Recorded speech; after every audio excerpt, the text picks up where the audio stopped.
আজকের গল্প লাল টিপ। বেশ খুশি হয়ে মন্দির থেকে বেরিয়ে এসে অনিতা ঝটকাটা খেল।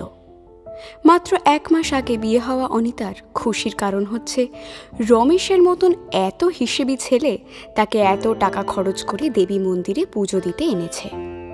বেশ ভালো টাকা খরচা করে ভিআইপি লাইনে কোনো ধাক্কাধাক্কি না করে পুজো দেওয়া হয়েছে, তাও আবার 501 টাকার।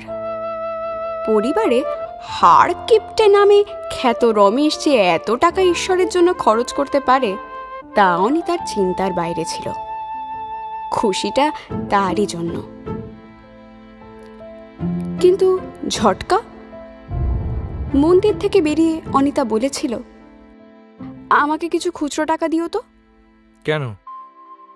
রমেশের এই ভুরু কোঁচকানো দেখে অনিতার খারাপ লাগলো।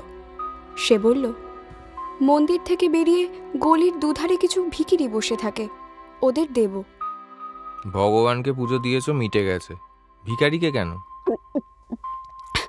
মানুষকে দান করা তো পুণ্যের কাজ। এসব পুণ্য আমার চাই না, ভিখারি পুজো করার কোনো দরকার নেই, চলো তো। অনিতার কথা না বাড়িয়ে মাথা নিচু করে রমেশের পিছন পিছন ভিখারিদের সারির মধ্যে দিয়ে চলতে থাকে।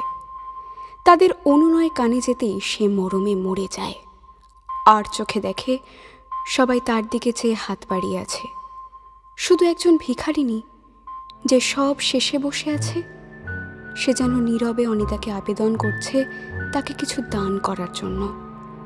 সবার থেকে আলাদা সে মহিলা, কপালে লাল টিপ, চোখে দুর্নিবার আকর্ষণ।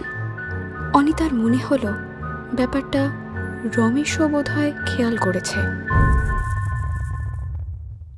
পান্ডার দোকানে রমেশ চুপচাপ বসে থাকা অনিতার মুখের দিকে চেয়ে কি যেন ভাবে।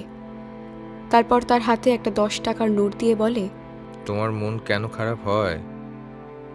যাও, মাথায় লাল টিপ পরা ওই মহিলাকে দিয়ে এসো। অনিতা টাকাটা ছোঁ মেরে নিয়ে গলির মুখে ছুটে যায়।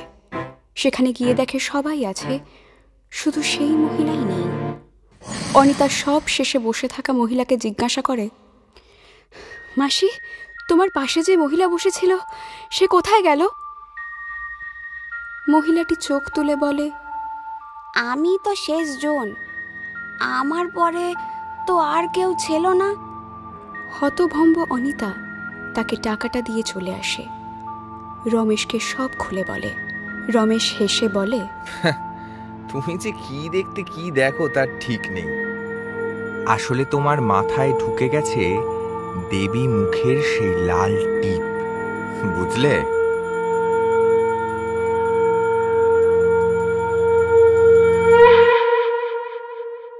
কেমন লাগলো আমাদের গল্পটি জানাতে একদমই ভুলবেন না।